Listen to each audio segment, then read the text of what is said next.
Bom, então vamos falar dos espinhos, que o Francisco se jogou nos espinhos, né? Eu vou voltar um pouquinho o texto aí, a paz esteja convosco, meus filhos. Só um pouquinho aí, né? Ele se levantou, né? E foi estar com os companheiros, né? E a primeira coisa que ele falou, ao acordar os companheiros, é: a paz seja convosco, meus filhos. Catrolando um hino aos céus, pois está vivendo na terra, começou a fazer a limpeza da casa e os primeiros de jejum, os comunitários do amor. Sol já alto, aqueles homens que assistiram ao espetáculo de Francisco de Assis, ensanguentado nos espinhos das roseiras, começavam a cantar o sucedido. Avolumava-se grande caravana para ir ao lugar, pensando que ele houvesse sucumbido.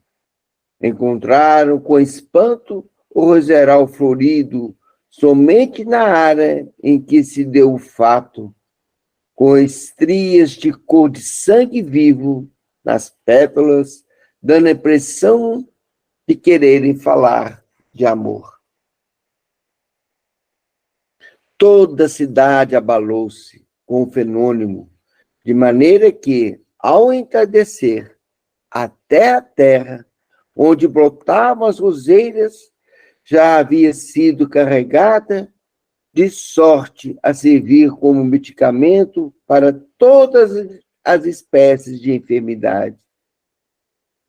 Eis aí um dos fenômenos do espírito que, na sua última reencarnação, tomou o nome de Francisco de Assis, como um raio de sol divino, para aquecer as almas no gelo da indiferença, que sentiu o amor do Cristo no mais alto grau em que se pode filosofar. É isso aí, Glaucio, ó. É um sentimento aí, né? E quando a gente morre, quando a gente não é indiferente, né? É o amor que toca. É o que você estava falando, né, agora, você foi tocada. Que bênção, né? Que bênção. Francisco e seus discípulos começaram a andar, pregando o evangelho de nosso Senhor Jesus Cristo. E, por vezes, pediam de porta em porta para abastecer a comunidade e doar aos pobres que encontravam ou que iam bater às suas portas. Nada era deles. Pediam e davam. No entanto, na hora de pedir, doavam algo de espiritual para os doadores de coisas materiais. Não se esqueciam do sorriso, da gratidão, e ainda oravam por eles quando estavam em conjunto. Francisco, depois de preparar os discípulos nos conhecimentos evangélicos e nas suas regras de conduta, enviava-os, como fez Jesus, de 2 a 2, a todas as cidades da Itália, no primeiro avanço, para depois serem enviados para o mundo. De vez em quando, voltava ao convívio em Assis, com saudades dos irmãos da comunidade, bem ansiosos para contar as histórias e os fenômenos que aconteciam nas suas andanças. Francisco era o eixo da comunidade, que acabou levando seu nome, como segurança doutrinária para os seus presidentes. O filho de Pedro Bernardone enviava seus discípulos para as cidades que as almas pediam. Porém, reunia-se com seus companheiros em partida e os fazia lembrar, muitas vezes, os 2 mandamentos que transformaram a lei mosaica, e ainda reforçava: meus filhos, lembrai-vos do dever de servir e trabalhai sempre onde estiverdes, para não serdes pesados a ninguém. Antes, reparti o que tiverdes com os que precisam. Não vos esqueçais dos enfermos, dos estrupiados, dos presos, dos leprosos, das mães aflitas, das viúvas sem proteção e dos animais.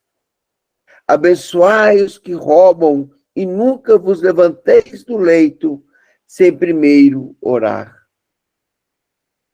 Jamais vos deiteis sem primeiro vos entregardes à prece, agradecendo ao Criador de todas as coisas, a vida e tudo o que recebemos da natureza.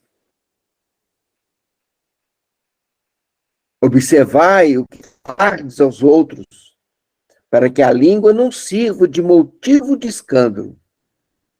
Sempre que o companheiro adoecer, dá-lhe toda a assistência, com desvelo e carinho, tudo fazendo a ele como se fosse ao próprio filho.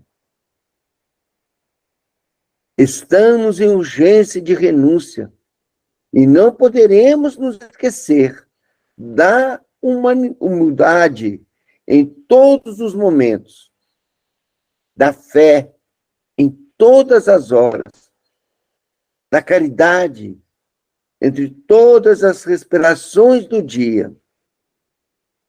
Todas as vezes que partimos para algum lugar, peçamos a Jesus para ir à nossa frente e que os anjos do Senhor nos ajudem a pensar e a fazer o que deve ser feito.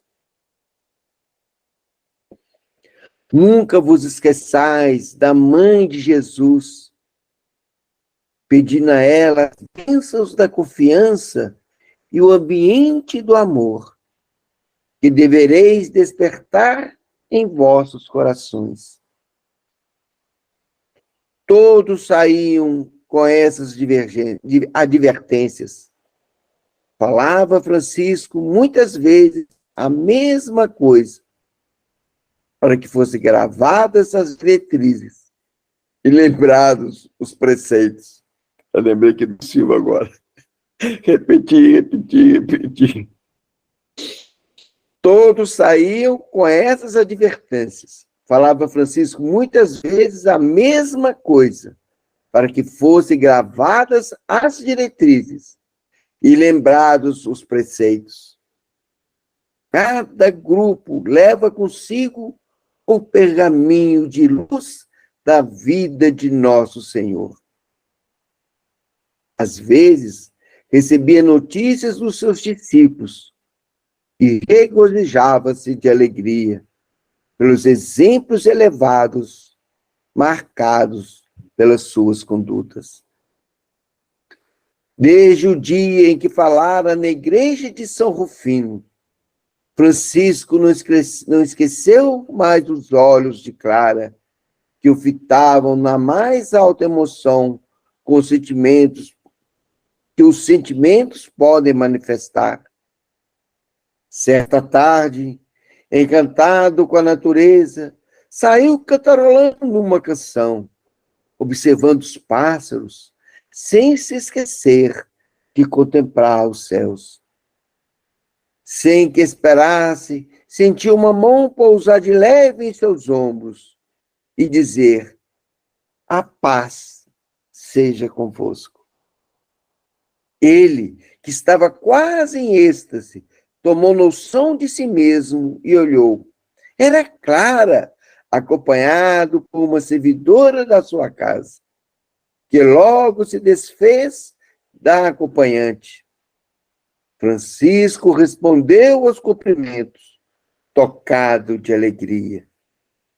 Clara, sem condições de conversar, deu a entender que ele falasse alguma coisa, e o filho de Bernardone usou da oportunidade, sem rodeios, cordial e sincero.